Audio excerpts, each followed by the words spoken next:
Like some people believe the spirit stays in the body for months after death. If that's true, then he's still in there.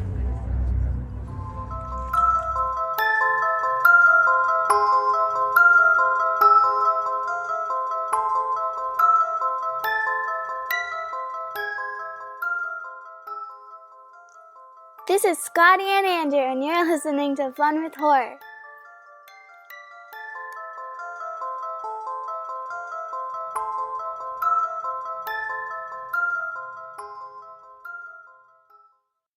Well, hi, everybody. I'm Scotty. And I'm Andrew. And welcome to episode number 162 of Fun with Horror. It's the most wholesome horror movie review podcast in the entire world. We are two best friends who keep in touch by taking turns giving each other horror movies to watch and discuss. I got to pick our next movie on the last episode, and I chose the uplifting Bring Her Back. But of course, we'll talk about that soon, and stay tuned to the end of this episode where we get to hear what Scotty picks for the next movie. But without further ado, hi, friend. Hi, buddy. Oh, hi. Oh, hi. Now I'm just getting in the mood for this movie. I said uplifting. That we're going to discuss. Bring Her Back. Oh, good grief. Oh, boy, everybody. Hoofda. Doom and gloom. Yeah. So, yeah, I'm good. Oh, good. Oh, good. Good. It's the end of another week. Yeah, tell me about it. For us, it's the beginning of a week for everybody listening. Sorry. That's true. Sorry. Sorry. Still got 4 days. Yeah, but for us, it's about to be the week. Well, it is the weekend. Let's be honest. It is. Yeah. So we're happy. It is the weekend. And you know what? Not everybody works Monday through Friday. Some of you out there, True. This may be your weekend. So, hey, happy weekend to you. Congratulations. Happy weekend. Andrew. We're getting all the joy in right now because, boy, it's going to take a turn pretty soon, everybody. But you know what? We'll still talk about it with joy. You know what? You're right, Scotty. I used to know a girl named Joy. Did you? Yeah. She was a That's awesome. She was a really cool person. Aw. But hey, buddy, guess what? Ooh, what? We've got a comment on Spotify. Hooray! Now remember, everybody, Andrew and I are now recording our episodes somewhat well in advance. Yes. So we're recording this on July 18th, but this is not releasing until August something or other. I don't know. I forget the exact date. But so if you leave a review, oh my gosh, we have two comments. Oh my word. A conversation has started in our Spotify. Dude, not only do we get to have fun doing this, we're bringing people together. Bringing people all together. So, Wow. So let's get into this, shall we? Yes. Back on our Sinners episode, our friend Amanda Colishaw, she commented and she said, "Oh, actually, I can't read this because so everybody, Andrew and I are going to read our Spotify comments at the end of this episode. That way you can listen to the whole episode. And if you've seen Sinners, you can keep listening for the spoiler because it contains a spoiler." Good call. Okay. All right. So, yeah, sorry to fake you out, but yeah, I don't want to start off with Sinners spoilers if you haven't seen it. You know what? We like to dab a little tease here and there. There you go. Just we a little teased bit. you. Just a little bit. Just enough to get you excited. I know you're a busy boy.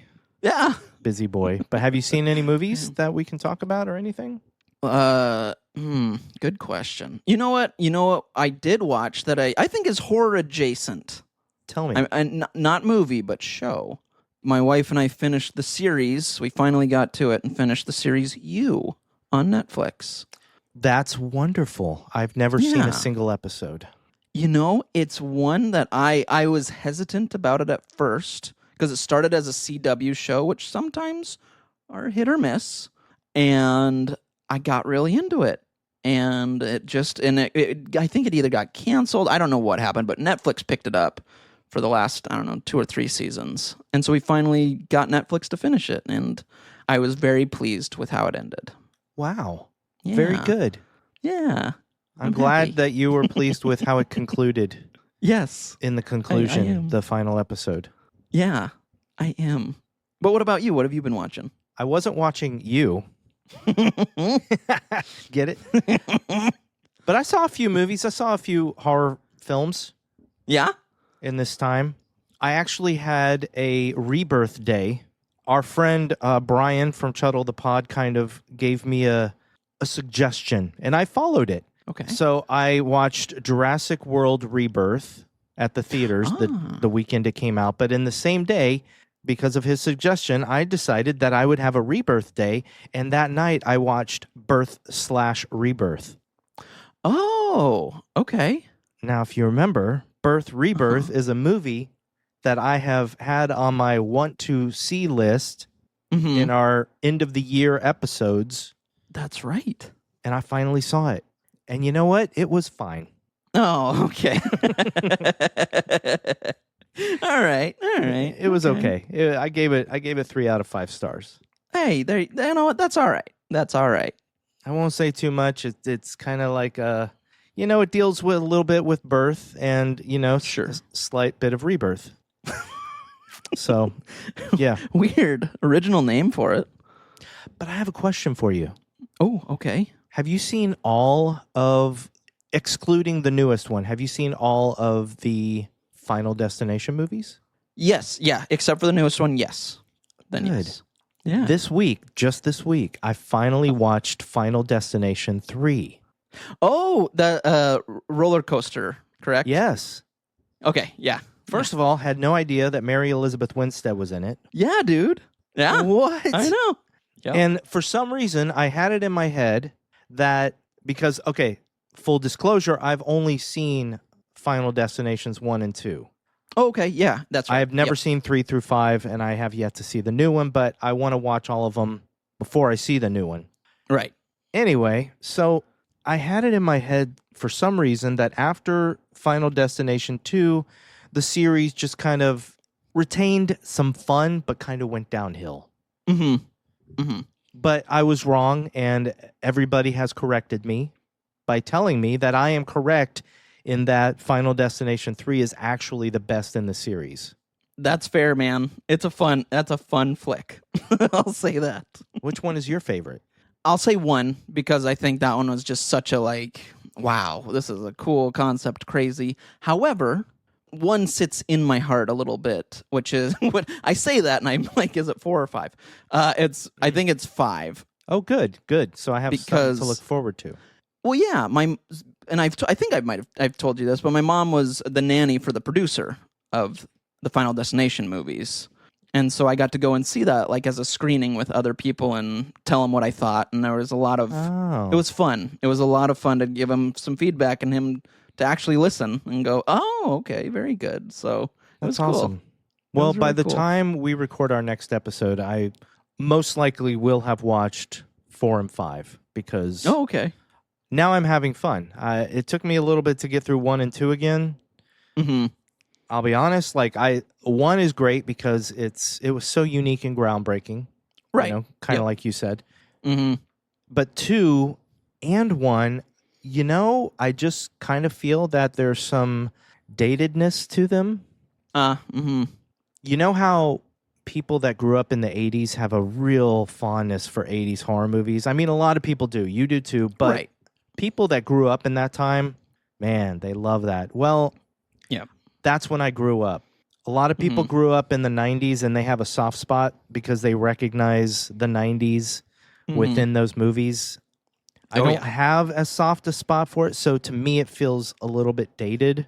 Fair. All right. Some of the 90s tropes and stuff, I don't know. I get you. And the other thing is that I'm a little disappointed because I really liked Mary Elizabeth Winstead in Final Destination 3. So I'm really, really disappointed that they didn't bring her back. Yeah. Dang it.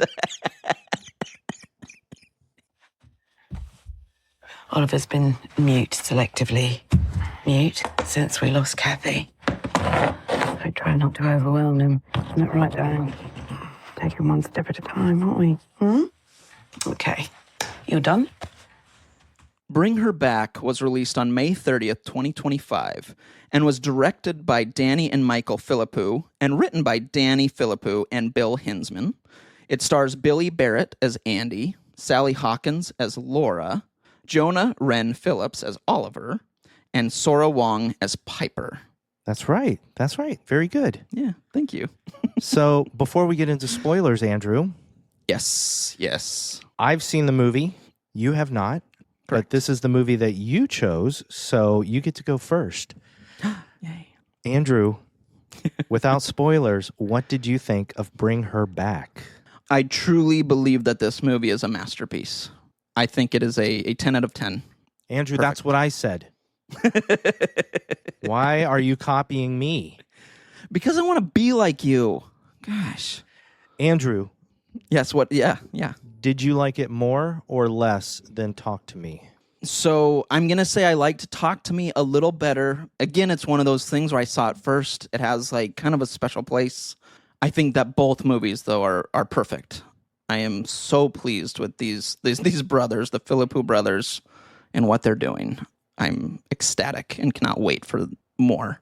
But I liked it a little better. But what about you? Well, I also thought that this movie was a masterpiece. Yes. I have told you this before. I've used that word before. However, Andrew, I like this one. I think this is a better movie than Talk to Me. Totally fair. Totally fair. And now, everybody, it's time for our spoiler warning, followed immediately by our trigger warnings. So if you haven't seen this movie and you don't want a single thing spoiled for you, this right here is the point of no return. You can feel free to pause this episode and come back after you've watched the movie. But before we talk about the rest of the movie, we want to let you know of any major trigger warnings. And this was inspired by the website doesthedogdie.com. Nearly every horror movie inherently has triggers, but there are some that we would want to know about before watching a movie, and we're here to let you know about those. So, Andrew, there are a few animals in this movie. Yes, you are correct. If I am correct, there is a cat and there are some chickens. So you are correct. Does the cat die and do the chickens die? The cat does not die. However, the cat is wounded in this movie, and unfortunately, the chickens do die in this movie. Okay. So if you're sensitive to seeing dead chickens, we can also add that you don't actually see the chickens being killed. You just You're right. You see dead chickens later in the movie. Yep. But that's about it. You know what that means, buddy. Is it time for the 3-minute recap? Cap. Yes. Yeah. Okay. Yeah. What are you doing? I don't know. What was that? I got excited. I don't know. Ever since you brought that great Bring Her Back line, I'm just like, I'm on cloud 9. And it's the weekend. So if anyone that doesn't know, Scotty is rolling right now a digital 20-sided die, orange. For those that don't know, it's orange. If it lands on an even number, he will be doing the 3-minute recap. If it lands on odd, I will be doing the 3-minute recap. And Andrew, aren't you glad I didn't say banana? Wow. Just tell me when to stop. I'm actually done with the podcast, so you get no notes on this movie, and you're dead to me. Nah, I'd still bring you back. All right. I'm going to have you stop now. It's 18. I'm doing it. That's you. Jeez, I'm not ready for this. I know. This one, I was not prepped for this. I just want you to know that if you do not do this under 3 minutes, I have hired someone to, let's just say, take you out. But the good news is I will bring you back.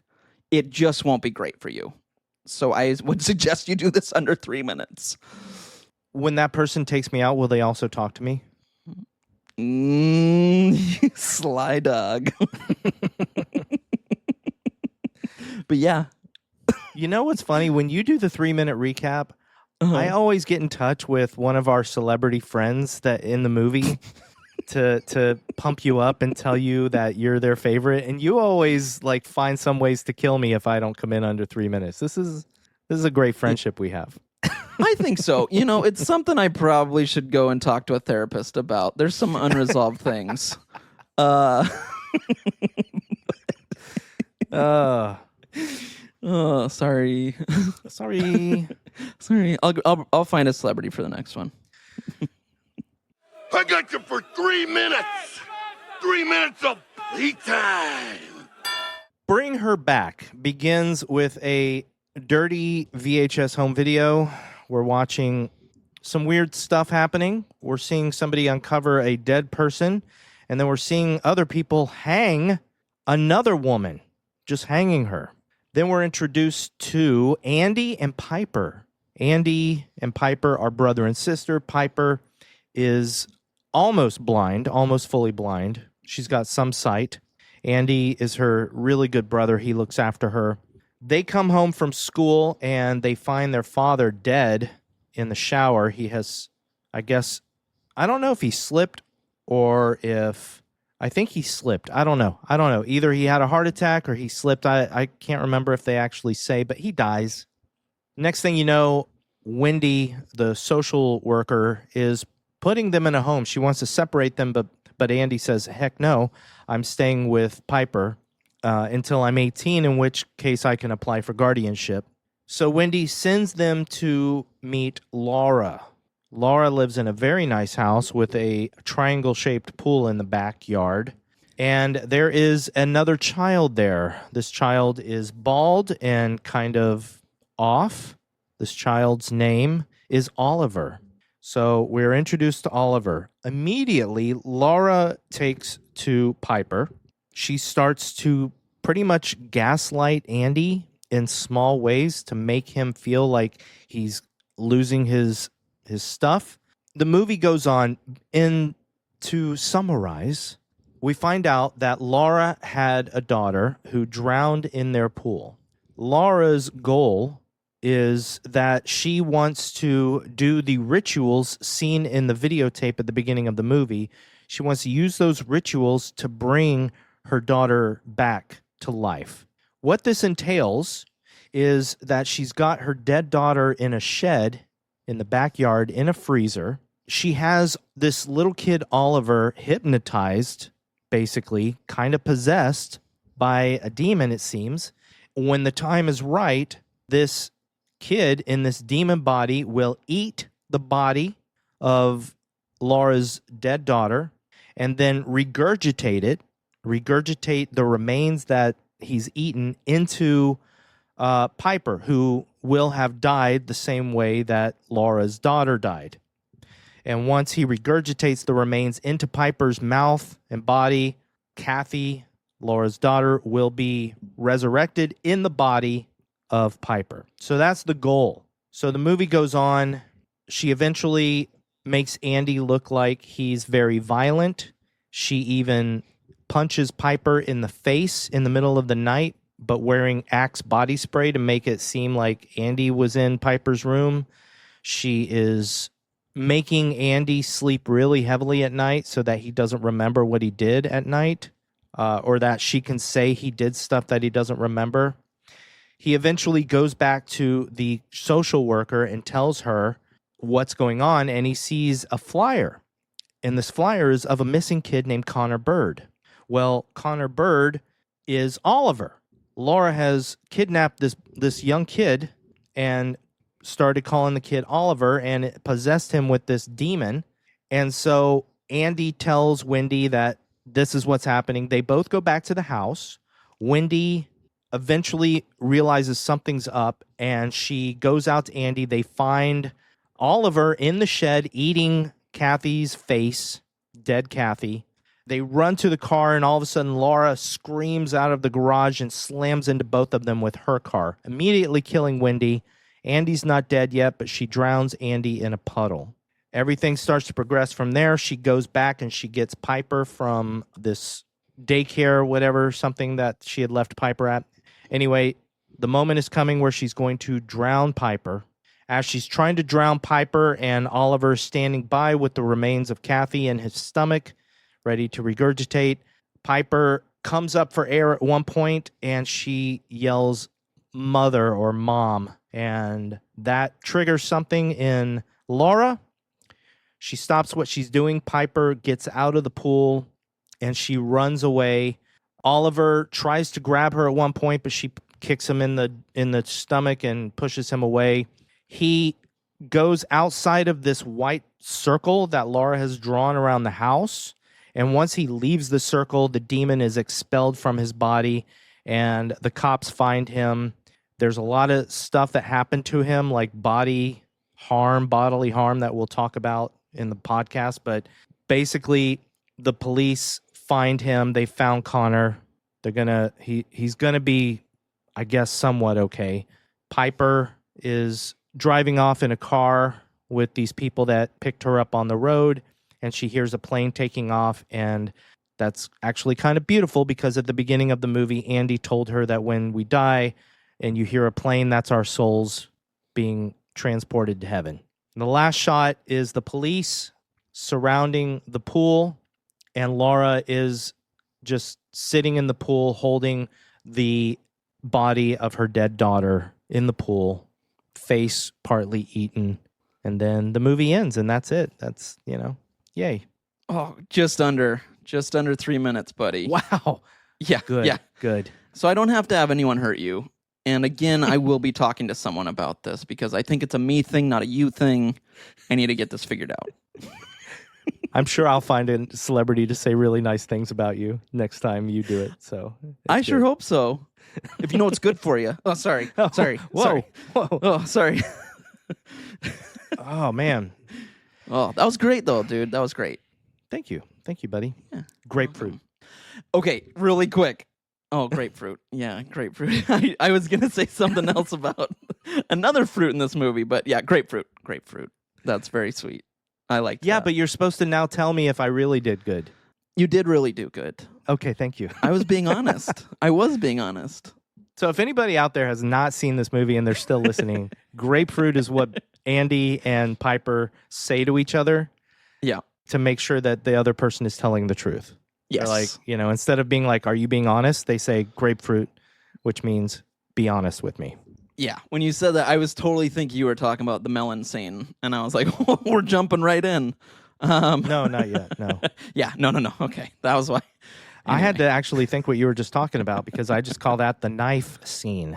Yeah.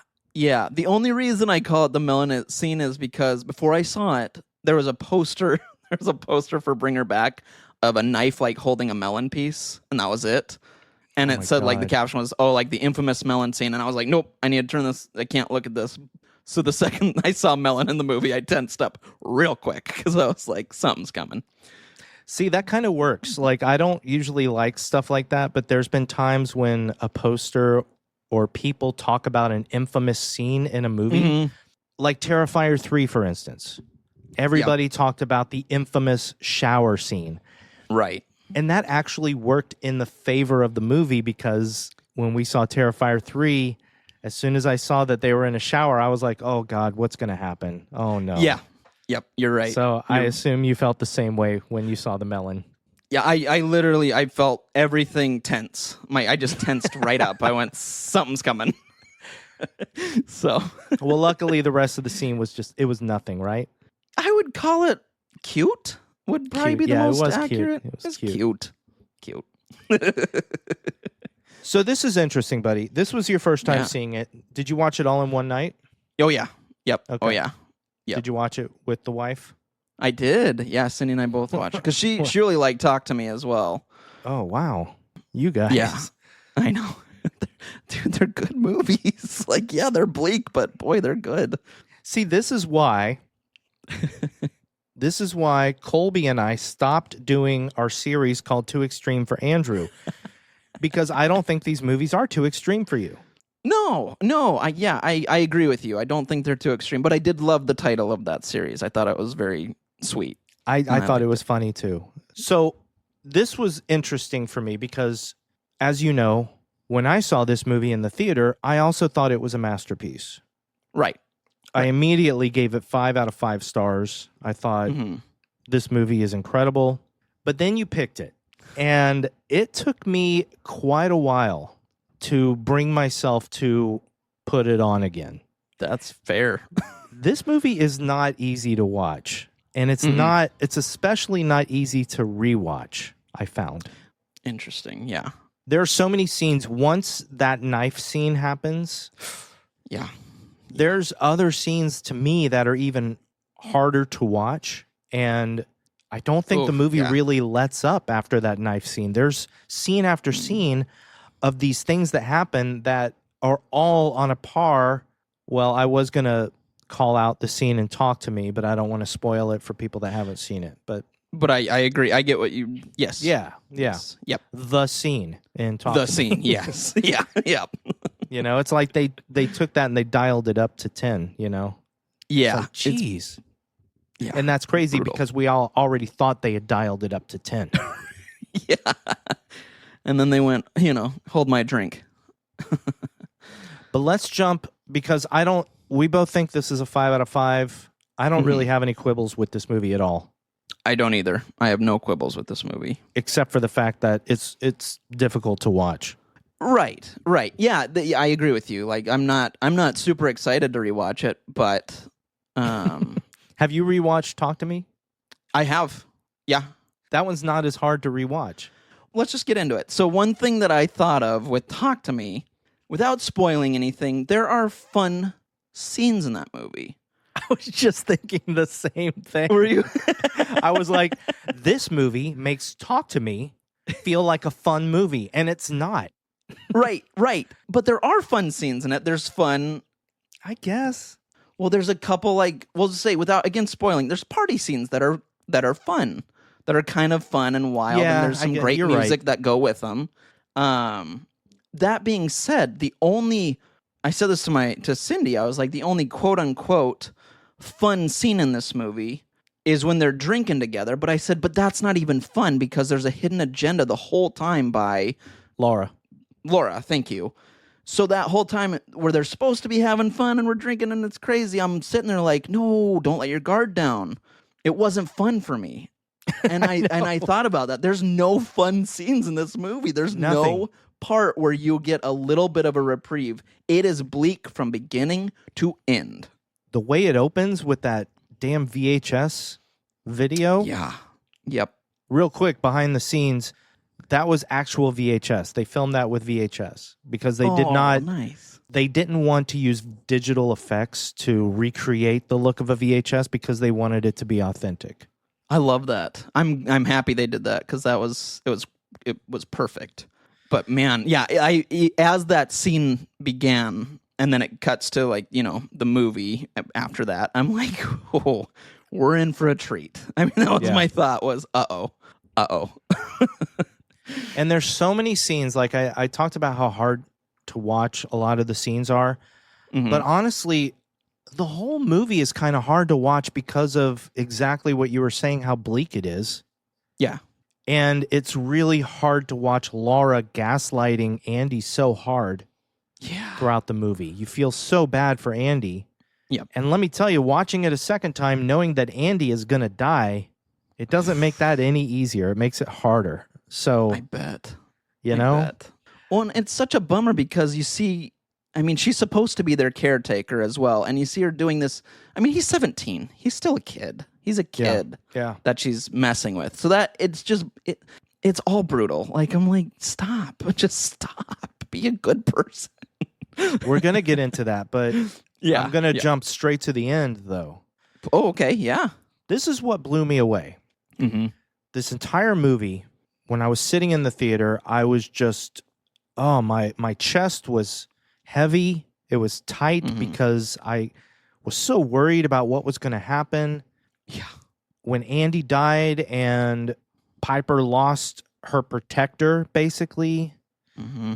And even the moment when Piper slams or she throws the thing at Laura's face and you think that she might get away for a second. You're like, oh, this is where she gets away. No, she runs into like a pole in the house and knocks herself out. Yeah. And you think nothing's going to be okay. But then the ending happened. And buddy, let me tell you, man. Yeah. There was something hopeful and beautiful about the ending for me. Yep. I'm with you. Because, first of all, let me ask you this. When the first time when Andy took Oliver, and we'll call him Oliver even though we know by the end of the movie his real name is Connor. Right. When he took Oliver across that white line and Oliver started freaking out and his stomach started vibrating and stuff. Yeah. Did you understand that there was something leaving his body, or did you think that he was dying? No, I thought something was coming out, or something was, yeah. And what did you think? What did you think would happen if he stayed across that line? I thought he'd be safe. I thought it would leave his body. Yeah. Really? That was my, yeah. I want to ask everybody what they thought, because I did not think that. I thought that he was dying. I thought that whatever was inhabiting him would kill him across that line, and it would just kill the kid. So I get that, though. Yeah, it makes sense. So by the end of the movie, when he was like laying there, you know, he was just crying, and he was, I think he was saying "help me" or something to the police when they found him. Even though he was messed up, his body was messed up. Yeah. I knew that part of him would be okay. He's going to deal with some trauma. Yeah. But for me, there was something like, wow, he's not dead. He's going to live through this. And not only that, I thought of like at that same thing. I thought I had hope, and I thought the same thing of like he's going to need to go to a dentist and a doctor, and he's going to need to see a lot of people, and then especially a therapist. But I thought, man, can you imagine the joy on those parents' face when they see him? I mean, like... Well, the horror and the joy. The horror, yes, absolutely, and the anger and all of that. But to see their baby alive and, going to the hospital to get treatment. Yeah. Like, it's that hope of like, oh, wow, he's still okay.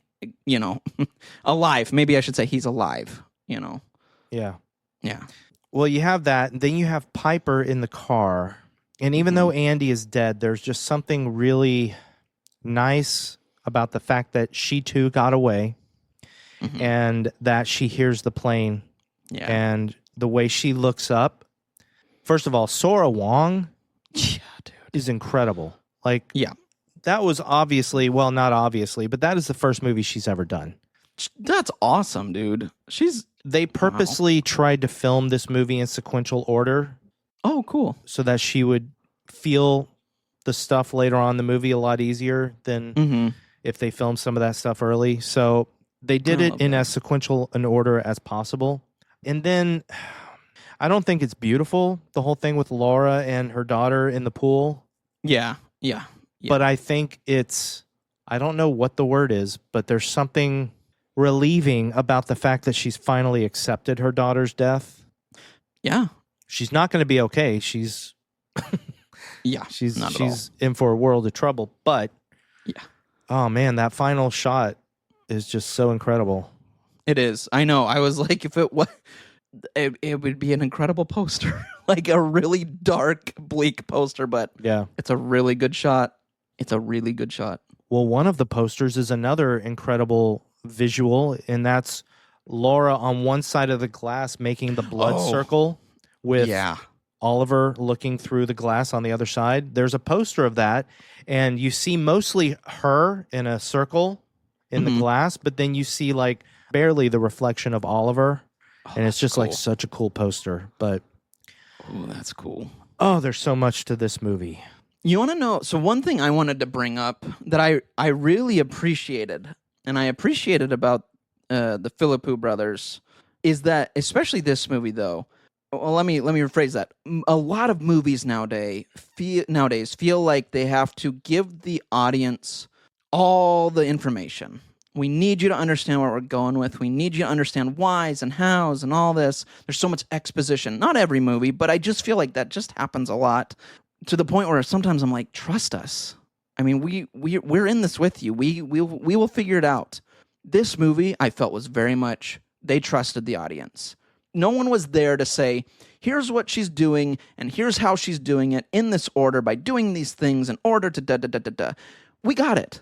And we didn't even need everything that they showed us. We would still understand what's going on, why it's happening, and they didn't beat us over the head with their explanation of it. And I really appreciated that. I was very happy to see that and go, thank you for trusting us to figure it out. We did. And it was great. And to add on to that, because I agree 100%, there are clues that are inside the movie that you don't understand the first time you watch it, but knowing everything that's happening the second time, you kind of get it. Like, there's so many little things. For instance, in the very beginning, after they show the close-up of the other girl in the video with the birthmark under her eye, after they show that, when the titles come up, you hear the sound of, like, underwater. Oh, interesting. And you're like, oh, the drownings. Yeah. So, oof. The other thing I'll mention about the Philippou brothers, on top of what you just said, and it kind of supports that, is that even in their commentary, because they did a commentary for Talk to Me, and they did a commentary for this, and they are very careful in both commentaries not to give away too much. Nice. In fact, when one of them starts to over-explain, the other brother will, like, kind of pick at the other. Like, Danny will pick at Michael. He's like, and there you go, over-explaining again. They're very funny. It is very much a trip to watch this very, very bleak, dark movie, but listening to them just joke with each other throughout the whole thing. It's amazing. Well, like I told you, I knew these guys from doing these silly YouTube videos. So, Yeah, like, Raka. And it's so wild to see them do that. To, like, again, I do want to listen to the commentaries now. I'm very curious about those because I think that would be a fun listen. So I will listen to that. You should absolutely listen to this one. Okay. Yep. One thing they mentioned, and this is at the beginning of the movie, is something I didn't catch, but at the very beginning of the movie, when Piper is talking to the girls, you know, there's this theme that Andy talks about later in the movie, wanting to protect Piper from the dark. Right. So there's this moment when Piper's talking to the girls, when they start making fun of her, the bus pulls up and puts Piper in shadow. And then Andy's there, and he pulls her out into the light. Oh, my gosh. And that was purposeful. I love that. Oh, I got goosebumps. I love that. Yeah. Oh, and man. there's other moments throughout the movie where you see light and dark, and, you know, it's really, really freaking cool. See, again, this is making me want to rewatch it, but then there's that voice in my head that's like, dude, remember this movie? It's not happy. Yeah, let's talk about those scenes. So, dude, the first really hard thing that happens is the knife scene. I want you to take this one away because I feel like you're going to do know better. What your thoughts were. Well, okay. So like I said, I knew that something was coming because of that poster. And the second Andy pulls out the melon, I genuinely, I tensed up and went, uh-oh. Like something's coming. And then when he pulls out the knife and puts it towards Oliver or Connor, I was like, I don't even know where this is going, but I know it's not going to be good. And but then Oliver grabs the knife, and you're just like, no, don't let him have it. Yeah. And he grabs it. And Andy turns his back. Yep. But even then, I was not prepared to hear the sounds of a knife in somebody's mouth. And then Andy turns around, and Oliver is trying to eat this sharp butcher knife. Yeah. And blood is coming out of his mouth. And then what makes it even worse is Andy goes to try and grab the knife, but Connor is biting down on it so hard that when Andy finally pulls it out, it slices through his gums and his upper lip. And it is the worst, most horrific pain. You know, I just got that box set, New Extremity box set, Volume 1 with Martyrs. Mm-hmm. And I honestly think that there are scenes in this movie that are as hard to watch as anything we saw in Martyrs. I agree. I am with you, buddy. That scene in particular, I mean, watching someone literally chew a knife, seeing their teeth get crunched as well during it, and hearing that scraping sound, it's one of the most brutal scenes I've ever seen. Yeah. And I agree with you. It definitely beats some of the Martyr scenes. It's brutal. But here's the thing, Andrew. Yeah. On a rewatch, I was able to keep watching that scene, even though I'm cringing. I'm sitting there going like, oh, God, why? But then we get further on when the demon is, I guess, really taking over Connor's body. And just remember, everybody, when we say Connor, we're talking about Oliver. We're all talking about the same kid. Yep, it's same Connor, but anyway. When it really takes over and Connor bites into Laura's arm.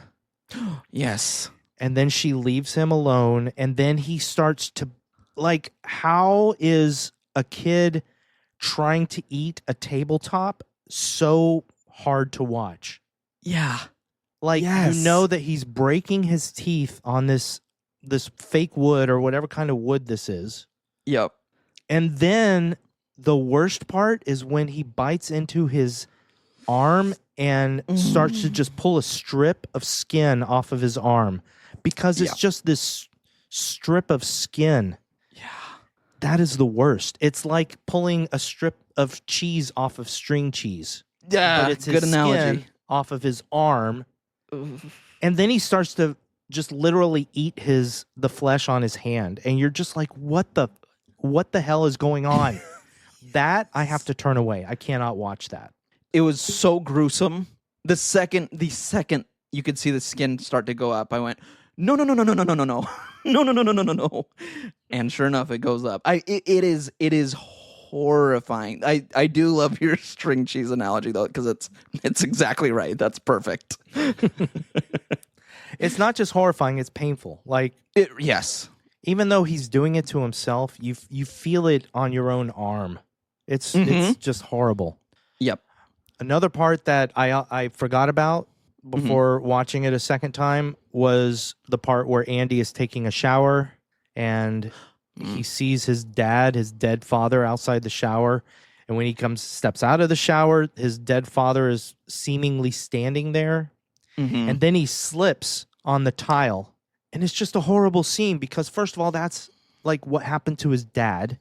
Right. He found his dad dead on a walk-in shower tile floor. And he just slipped. And then he just, oh, man, the way he hits his head on the tile. Oh, man. Dude, another gross part, and I told Cindy, I was like, I don't know if I could do that, is when it kind of cuts back to Piper giving her dad mouth to mouth, and he has like vomit out of his mouth. I'm like, oh boy, that would be real tough to do. That'd be real tough, buddy. It's so gross. Just some gruesome scenes, man. This whole movie is just trauma. It really is. Front to back. It's just trauma. And it's normally I would just be like, F this movie. But this movie, like, it's just the way the story is told is just masterful. It is. Yeah.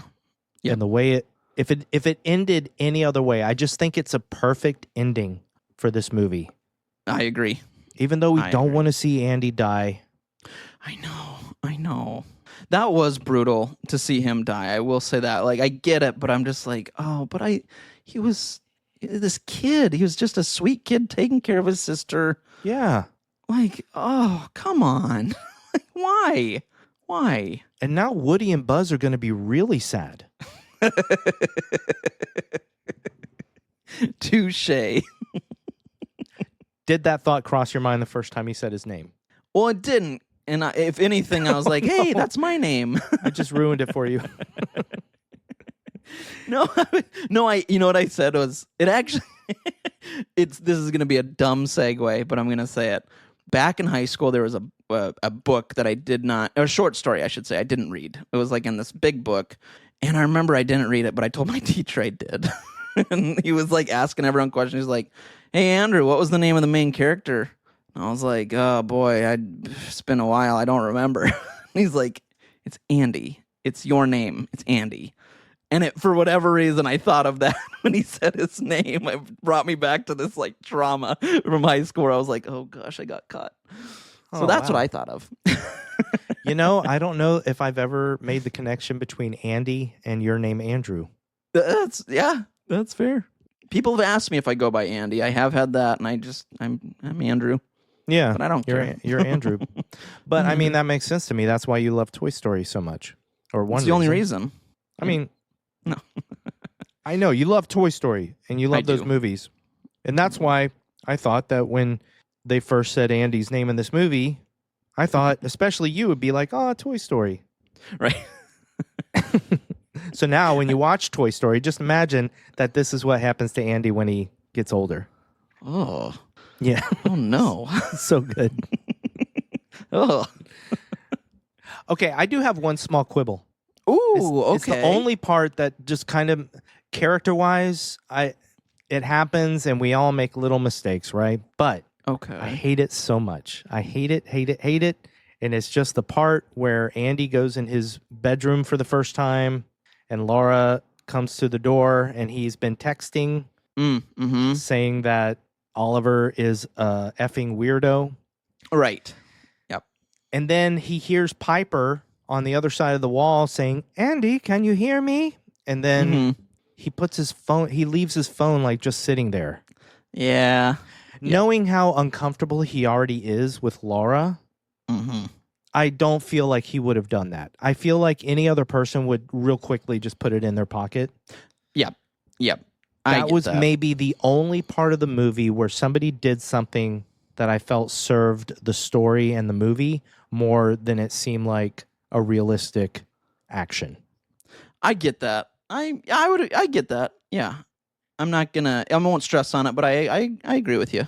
I mean, I'm not going to take off half a star or anything for it, but you better not.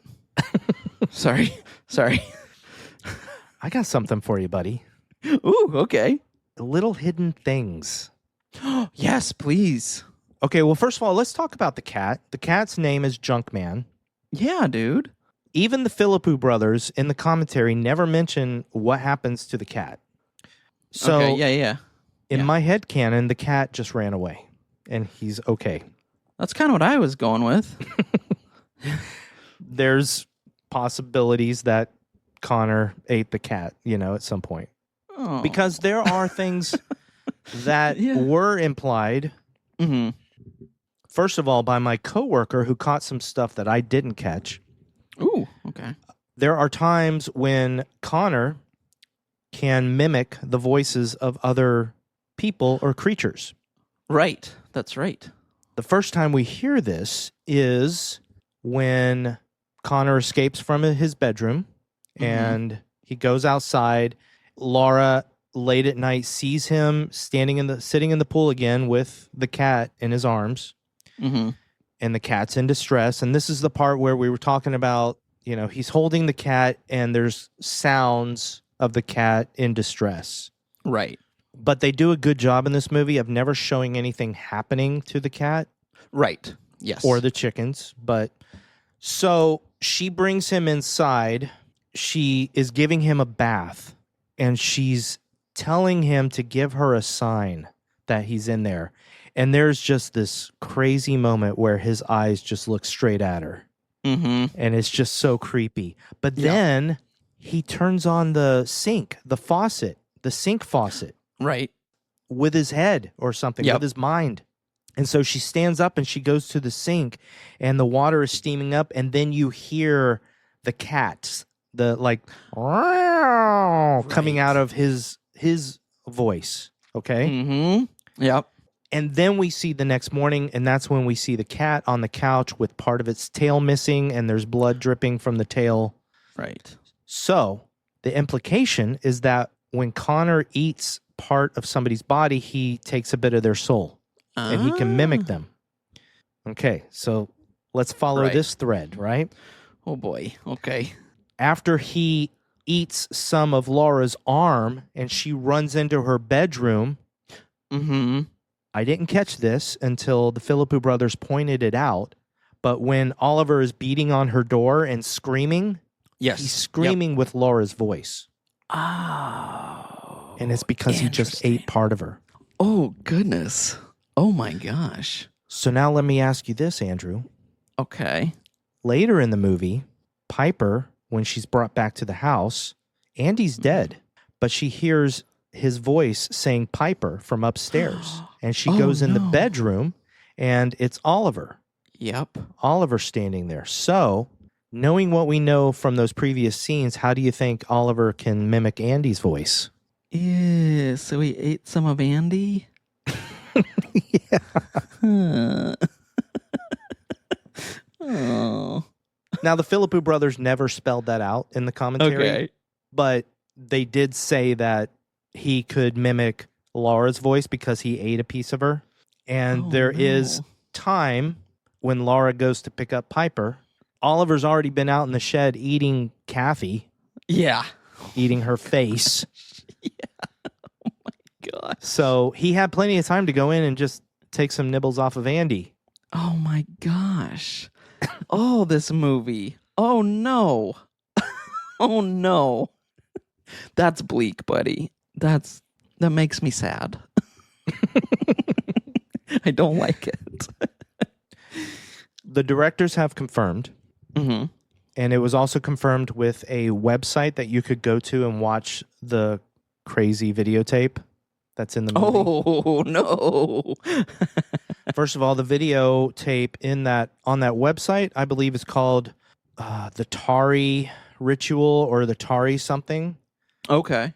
That is the name of the demon in this movie. The demon's name is Tari. Okay. So also on that website were things that you could supposedly buy, and one of those things was the Talk to Me hand. Awesome. I guess in an interview that my coworker read, one of the Philippou brothers confirmed that the stuff that happens in Talk to Me happens in the same universe as Bring Her Back. I had read that same thing because I was very curious about that. Which, I mean, if you've watched both, it makes sense. I mean, there's definitely it checks out, I feel like. Yeah. Knowing that, I'm very curious if there's going to be, and we'll see, but with Talk to Me, the sequel coming out to Talk to Me, Talk the number 2 Me, if we're going to get any implications or any signs of this movie in I think that. you can just call it Talk to Me Too.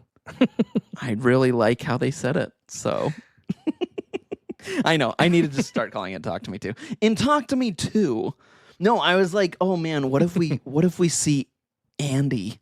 Little Andy. I don't know, but I love that they're in the same universe. I think that's really cool. So let's go back to the bathroom scene real quick. Okay. When the mirror is fogging up and everything. Oh God, yeah.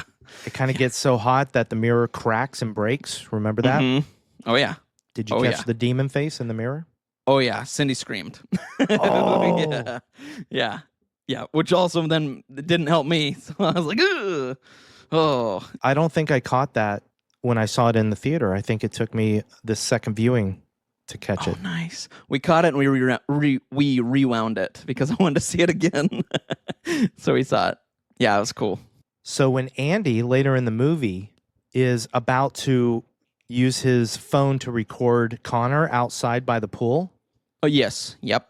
Did you notice that Connor's face turns into a demon face in the phone for a second? No, I didn't catch that one. That one's really fast and it's small because it only happens in the view of the phone, like in the little window of the phone. And you just see it for a quick millisecond and it's so cool. Well, I did not catch that. That's awesome. Oh my gosh. I love hidden demons. You and I both love hidden stuff in movies. Yes. Oh yeah. I love it. Oh, that's so cool. Yeah. There's so much crazy stuff. Did you know that Wendy's office, I know you don't know this, but I'm going to tell you anyway. Yeah, please. You know, Wendy's office, there's like all these little frog things around her. She loves frogs. Yeah. Yep. They needed more frogs, so they CG'd an extra frog behind her. They love practical effects. Most everything in this movie is practical. Awesome. I love that. But that was CG. A frog. Needed some frog. That's kind of awesome, though. It's so random. So one thing that was beautiful was the relationship between Andy and Piper. Agreed. Loved them, and that's why the movie hurts as much as it does. Yep. One thing that's really cool is they actually sent Billy and Sora to a soccer game, a football game Oh, together. fun. It was so that Billy had to take her around, and because she's really blind, obviously. Did you know that? Right. Yeah, I figured. Yeah. Yeah. Yep. So they wanted him to experience what it's like to take care of her, and it helped them Oh. bond. And he explained what was happening in the game to her. That's And so, cute. I love yeah. that. So that's really nice. I love that. That's very sweet. But that's also why one of the other hard scenes to watch in this movie is when Laura goes into her bedroom at night and hits her in the head. I was not sure what she was going to do, but obviously we see her go in there, and my body went real tense real quick, because I was like, obviously she's going to do something that we don't like, but what? And that punch, dude, like that was, she let her have it. Like, ow. Yeah, and it's a single shot. It's a close-up of Piper sleeping, and then the camera comes out. Mm-hmm. And you see Laura standing over her, and then she just all of a sudden hits her. Yeah. That was done with special effects, of course. I mean, obviously. Sure. But see, again, It looked bad, though. the Philippou brothers in the commentary, they're just so wrong. Like, this scene's coming up, and I'm like, oh, this scene. And they're sitting there talking, and they're like, oh, boy, Sora really could take a punch, couldn't she? Oh my God. It was just like, and they're just like, geez, guys. See, I feel like I need to watch this to get like a little bit of like just some of that humor or something to make me go, okay, oh yeah, it's just all pretend. Yeah, you do. I mean, they do. I That's do, what they yeah. talk about. They don't talk about the themes of the movie as much, the secrets of the movie, but they do talk a lot about special effects and how they did certain things. See, I love that. So I'm actually would love really it. excited. Yeah. You should watch both of them for sure. I should, because again, Talk to Me, I think I said was my favorite horror movie that year, which I think it was. I'm pretty sure. Another cute, I'll just do some behind the scenes, some Please. more. They were developing Bring Her Back and Talk to Me at the same time, by the way. Oh, I didn't know that. Yeah. So they were saying that because they were mentioning how certain aspects of their writing came out in both movies. Like, both movies have like a little musical montage scene. Right. That you mentioned earlier when you were talking about the fun parts. Right. Yeah. But yeah, they also, obviously Sora is underage. Right. So they're not going to give her alcohol. Right. Yeah. So it's apple juice, like when she's drinking and she's doing a shot, it's apple juice, but they put apple cider vinegar in the apple juice to give her a realistic reaction. So when she does that face, that's a realistic reaction to the taste of the apple cider vinegar. I love that, because it's true. I mean, it's not easy. So that's good. I love that they put that in there. That's really good. That's cool. Ready for another one? Yes, dude, bring them on. I'm ruining some of the commentary. I'm sorry. No, this is fun. Like, all of our listeners are not going to be watching the commentary, so this is for them too. Right. The knife scene. Yep. So they tried to recreate what it would sound like to have somebody chewing on a knife, and nothing sounded right. So what you hear is literally one of the Philippou brothers in the sound booth with a knife in his mouth, hitting his teeth. Oh, no. Now, I'm sure it wasn't a big butcher knife, but he was literally lightly probably chewing on a knife to make those sounds. So that's why it sounds so realistic. Oh my gosh. That's horrifying. I'm sure you're right. It was probably like a butter knife, but still, like, just the fact that makes it worse. To be fair, they didn't specify whether it was a butter knife. He just said he was actually chewing on a knife. So in my mind, it's a butter knife. I want it to be. And to be honest, with how much they were joking around, it could be all BS. I don't know. Right. Right. But I feel like, it did sound realistic. Like, that would be what it would sound like. Here's my favorite thing they pointed out. Now, this isn't a behind the scenes. This is something that's in the movie, but it's so subtle that I didn't catch it until they pointed it out. So Andy hits his head and he goes to the hospital. Right. When he's in the hospital and he's talking to Laura, he says, don't let Piper go out in the rain. Right. Yes. because his dad said she'll die in the rain. Right. Right.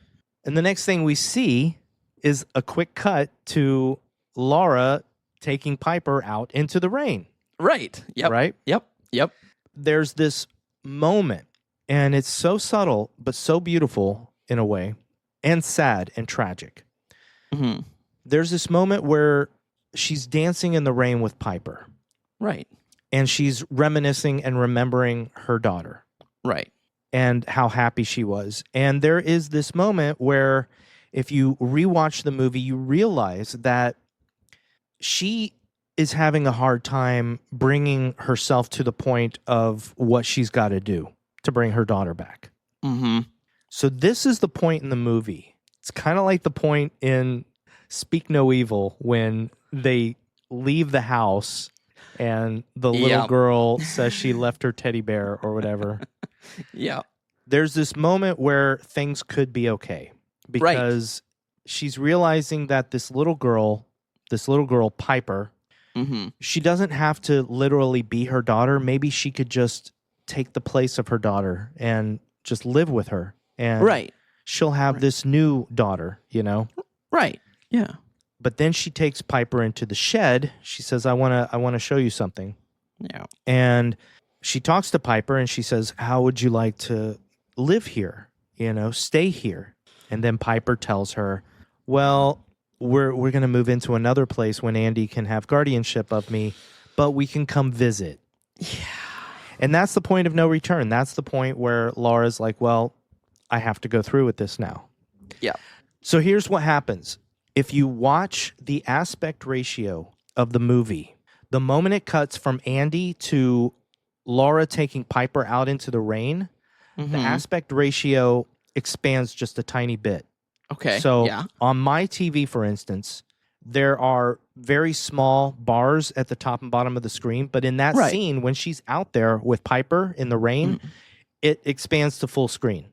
Okay. And it's taking up my entire TV. They wanted that to signify that this is this moment that Laura is completely and purely happy. Interesting.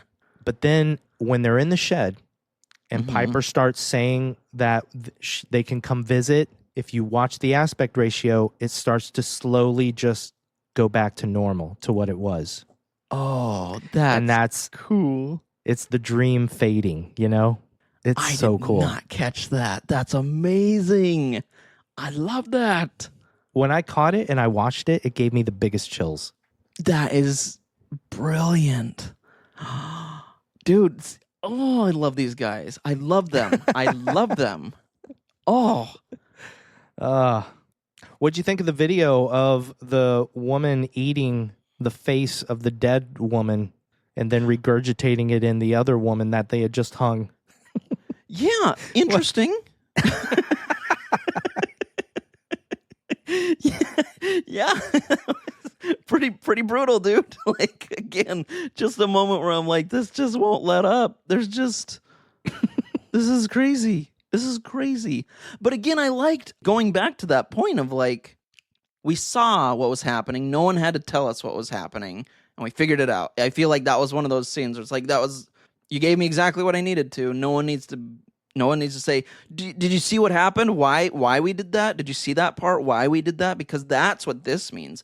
No, we got it. Thank you. So I felt like that was a good scene to go, oh, okay. Thanks. That's all I needed. But I didn't need it, I should say. But thank you for the info. Yeah, right? It's funny that is such a gory, disgusting scene. Yeah. But it's not the worst scene in the movie. It really isn't. But you're right. Watching somebody eat the face of another person is not the worst scene in this movie. Nope.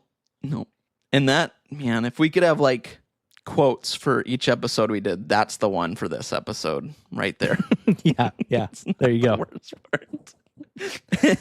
Watching somebody eat another person's face, a dead person's face, is not the worst part of this movie.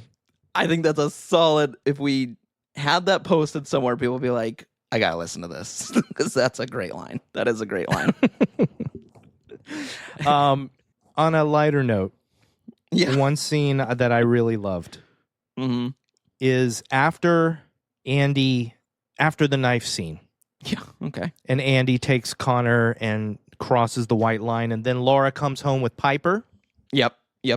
Laura is, of course, upset, manic, Right. but then Andy is also freaking out. Right. And I love that Piper is the one that puts her head on him and is calming him down. Yep. It's those scenes, though. It's those scenes that make this movie so sad. Like Andy's death and everything. Yeah. Piper finding Andy on the bathroom floor like they found their dad. Oh, That was God, brutal. dude. That part, I was like, that broke my heart. So when this poor kid has gone through so much, and to have something so traumatic happen, and then the exact same thing happen a week later to another person that she genuinely loved, brutal. I mean, that poor kid. I will say, on another light note, the part where Laura pees into a cup and then pours it on Andy to make it look like he peed himself at night? That was insane. It was, but it reminded me of when I stayed at your parents' house. It was really nice. You know what? I told my mom, I said, I swear to God, Mom, you pee in a cup and put it on Scotty and you're not going to the wedding tomorrow. I told her that. And now I hear about this. Gosh. And she's passed away, so I can't even talk to her about it. Right? Damn I it. need to bring her back so we can discuss this. So let's get into this. Who are you going to have killed to eat? Wait, so somebody's got to eat your mom's face and then regurgitate it in somebody else. Okay, let's not go too far. Maybe we'll reel it back. Sorry, everybody. That got dark. Sorry. Oh. That's my mom's sense of humor. She would have actually loved that. So we're good. She would. I know. She would have. But yeah. people listening don't understand. That's true. Yeah, you're right. Somebody is horrified right now. Yeah. I'm turning this podcast off. Oh. And then we're getting new listeners that are like, this is what I was looking for. This right here. It's wholesome, but dark. Yeah, real dark. So last thing I have basically about this movie is when I saw this in the theater, one thing that really hit me is, and I don't know if I told you this or if I just said it on Letterboxd, but the one thing I wasn't expecting was to be crying at the end of this movie. Oh, right. Yes. So yeah, when the credits started rolling, I just teared up. And the same thing happened during the rewatch. So one thing I realized is that one of the reasons that happens, besides everything that happens at the end of the movie, which I just think is dark but beautiful, right, is the music. The music at that moment. Yep. The score was once again done by Cornel Wilczek, who did the score to Talk to Me. Awesome. And that singular piece of music is absolutely gorgeous. That was one that I finally, after a few that I haven't heard the music the way I should have, this one hit. For sure. Yeah. Oh, beautiful. Like you said, I mean, haunting, but beautiful. I mean, really is. I did enjoy listening to this score. Nice. At work. I put this on, I put my headphones on, I listened to the music, and there's a lot of atmospheric music, but he has some really beautiful pieces in this one. So nice. Yeah. What about you? Do you have anything else I mean, look, that you wanted to talk about? Oh, just going back to what I already said. Yeah. Was I love that the videotape, again, they do talk in the VHS tape, but I think it's Russian, and there's no subtitles for us. It's not English, I would say. It's not English. Well, that's what I know. It's supposedly Russian, but Okay. the Philippou brothers in the commentary said it was Latin. Oh, okay. Either way, I like that we hear it, but there's no subtitles. Again, there was nothing to give us clues or anything. Like, no one was giving us, now we're doing this. Like, it was just another one of those things where we're hearing people, but that we don't know what they're saying necessarily. I mean, people in Italy might. I just liked that. I liked that they gave us enough. Italy? Didn't you say, or wait, what did you say it was? I said Latin, not Italian. Oh, I thought you said Italian. I mean, I suppose they speak some Latin in Italy, but, I think mostly it's Italian, though. I totally thought you said Italian. Whoa. Hi. Hi. Are you ready for 3 questions? Let's do it. Who would cross the bridge of death must answer these questions 3. Andrew. Yes. Oh, this is a tough one. What did you think was the best kill or death in this movie? I know. Yeah. Because there's like kind of like 3. I'm going to say this one because the other ones were just heartbreaking. I got to go with Wendy. I think Wendy getting hit by the car, and it was so abrupt and looked very real. I mean, my God, yes. Holy moly. That looked like a real person getting hit by a car at that speed. It was scary. That's another thing about the Philippou brothers and both of these movies. Mm-hmm. They use practical effects, and you know deep in your soul that these are practical effects, but everything looks freaking real. Everything looks real. Absolutely right. Yep. When Connor is chewing on the knife and it slices through his upper lip, it looks real. It doesn't look like prosthetics. No, not at all. No. But we know it is. We know it's prosthetics. Yeah, I know. But I'm going to go with the same one you did, and for the same reasons. Good. Okay. Yay. Ay. Yeah. Number 2, did you think this movie was scary? Yes. Yes and no. So it's funny. So I watched it with my wife. I watched it with Cindy, like I said, and typically at the end of the night, she'll kind of go upstairs and I'll make sure everything's locked up, lights turned off, all that fun stuff. And I did that, and I came up and she was like, she told me, she was like, I'm not gonna lie, I haven't been freaked out like that in a while. And I was freaked out coming here by myself up here just for those 2 seconds. And then she's like, I had to turn the light off or on really quick. I was like, there it is. I think it is a very scary movie. I think it's one that I think will stick with me for a very long time. There's horrifying moments. To me, I didn't lose sleep, but I do think about it. It's one that pops into my head and I go, oh man, that movie. So yes and no. What about you? What do you think? It doesn't scare me. Mm-hmm. But when I was watching it, I was more tense watching it than I've been in a long time. Mm-hmm. Yeah, it doesn't really scare me. I think it is a scary movie. I think it can be very scary to people, obviously, to Cindy. Right. I just personally don't find it that scary. I just find it more disturbing and hard to watch. Yeah. But at the same time, I think what I find beautiful about the ending is what stays with me instead of what I find scary about the rest of the movie. Good point. Yep. It's the power of a good ending. Like a good ending can overpower so much, just like a bad ending can overpower a really good movie. That's a very good point.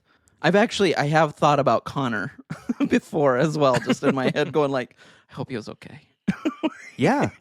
I really there's a whole story that happens after this movie that I want to know about, but it's just something we have to imagine. And then I imagine that the cat finds a good home with half a tail. And actually regrows the tail. That's not going to happen. It's going to be like one of my stray cats who has a little stub of a tail. Question number 3. Andrew, did you have fun with horror? No. But this is not a fun movie, but it is a brilliant movie and a masterpiece, as said before. What about you, buddy? 100% agree. I mean, that's why I love this question. I love that our third question isn't, did you love this movie or anything? It's, did you have fun? And that's kind of the point of our podcast. We talk about movies. We talk about whether we thought they were great movies or good movies. But the final question is it a fun movie? And Bring Her Back is not a fun movie. No. But it's a fantastic movie in both of our opinions. Yes. Oh, absolutely. That's amazing. All right. Yeah, buddy. Bring Her Back. I loved it. Is this for Piper? Oh, no. My daughter's blind. Oh, is she here? No, she's passed. Sorry. Oh, that's all right. You didn't know. It's not your fault. How'd she die? Piper. She's okay. She's drowned. Oh, okay. That was a bleak movie to talk about, but I am so curious as to what you're picking. I do not know. I have zero clues for this movie, so I'm so excited to find out what it finally is. So, Scotty, what is our next movie we're watching, buddy? Well, you have no clues because I specifically told you that you would not be able to guess this one. It's true. You did say that. So I'm very curious now. Well, buddy, I have no idea if the next movie is bleak or what is it. You may have seen this movie, so let me ask you. Okay. Let's go back to the year 2014. Okay. Let's go to the found footage category. Have you seen a movie called As Above, So Below? I have not. I have heard of it, but I have never seen it. Well, Interesting. I was thinking of what movie I wanted to pick next, and this has been a movie that let's just take our listeners back to the very beginnings, the beginning days, the Genesis, the book of Genesis, if you will, of Fun with Horror. And you and I said we need to make a list of movies that we'd like to see, that we'd like to. I still have that list. I do too. I don't refer to it too often. Mm-hmm. But I do know that As Above, So Below has been on that list the entire time. Awesome. I just thought that I finally want to watch this movie. Awesome. Yeah, you're right. I would have never guessed that in a million years. But I'm excited because I have heard of this movie. I know of it. I don't know anything about it unless maybe I saw a trailer. I might go, "Oh, that's right," but I don't want to. I know just the very basic plot. I know that it has to do with the catacombs under France. Yes. Yep. I did know that. That's all I know, and that's found footage. Yep. I think that's about what I know. It is directed by John Eric Dowdle. According to IMDb, it stars Perdita Weeks, Ben Feldman, Edwin Hodge, Francois Civil, and other people. So, all right. Wow. Very cool. Okay. I'm excited, man. I haven't watched... Gosh, we haven't done a found footage for this in a good while. I know. I'm excited too. As promised, buddy. Yes, yeah. As we promised at the beginning of the episode, I'm going to read a couple of comments that are on our Spotify. Yay. So everybody out there, if you have not seen Sinners, we're about to spoil just a little bit of something at the end of the movie. Mm-hmm. Okay, so actually it's a big something. So yeah. If you haven't seen Sinners yet, I advise that you can turn the podcast off. You've listened to the whole thing. It's fine. So, but here we go. I'm going to spoil Sinners here. Yay. As we were saying, Amanda Colishaw, she commented on our Sinners episode on Spotify, and she said, another note about the juju bag. Spoilers. Smoke takes it off at the end during the shootout, and he doesn't get shot until after he takes it off. Could be nothing, just something I noticed. That's cool. I did not catch that. At all. I didn't catch it either. I'm going to definitely pay attention to that when I watch it. It makes sense, though. It makes sense. Oh, that's cool. Guess who responded to her? Who? Our friend Mika G, who was our guest on the show. Mika. We love Mika. We love Mika. Her name on Spotify is That's So Mika G. And she wrote, that's a great observation, Amanda. I think he realized that he no longer needed the protection. He wanted to be with Annie. Thanks for listening. So, thank you, Mika. Sweet. Thank you, Mika. Oh, it's so fun having Mika. That's awesome. That is awesome. And you know what? We're going to have her on again pretty soon. So, yeah. Oh, yeah, for sure. We've got a movie coming up that one of us will pick, and we have no idea when one of us will pick it because that's how we do it. But when we do pick this movie, we're going to ask Mika to come back on. And I think she will say yes. One last thing, buddy. I got to tell you this story. Oh, please. Okay. So here's the story. So if anybody turned this off to miss the Sinners spoilers, then they're going to miss this too, but that's okay. So, I have a life-size Chucky replica doll. Obviously. So at the moment, that Chucky has been sitting on my dresser in my bedroom. Oh, okay. And he sits there and looks down at me and everything. And this is hilarious because the other night, I have a Ring camera in my bedroom that records at night when there's movement. Mm-hmm. I was showing a friend a video of something my cats were doing. She saw the Chucky in the video because he's just sitting there in night vision or whatever. Mm-hmm. And then she texted me later on that day, and she said, this is her text, and it's so funny. She gave me a picture of Chucky sitting there. Mm-hmm. She had zoomed in on Chucky, and there's a little purple mark around his chin, and she had put the mark there, but she said, so I kid you not, Scotty. When I watched this video this morning, I saw a flashing green and red light where that purple spot was. I rewatched it, and it didn't happen again. Not going to lie, it's kind of scary. LOL. What? So she thinks, she says that she saw a green and red light flashing around where Chucky is in the video. But then later when she rewatched the video, she didn't see that little flashing green and red light. Uh-oh. Spooky. Maybe Chucky's just a fan of Christmas. He loves green and red. Or Freddy Krueger. Oh, shoot. Oh, and you're sleeping in the... no, it's Christmas. Let's go with Christmas. Well, anyway, thank you, everybody. Thank you for listening to Fun with Horror. Yes, thank you. And we love you all. You're awesome and amazing. We do love you all. And Andrew? Yes, guys. Andrew, are you? Oh, okay, you're there. No, I testing. What? Testing. I love you. Hi. Hi. Wait. Who? What? Where? I love you. I love you. Oh, wait. Who? Bring her back.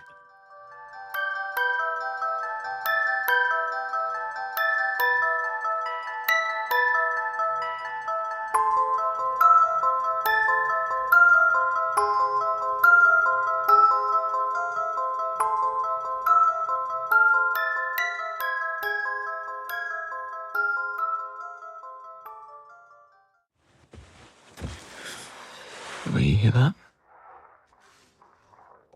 Is Dad going to heaven? Shut up. No, seriously though, that's what happens. You don't get burned or buried, you just catch a plane.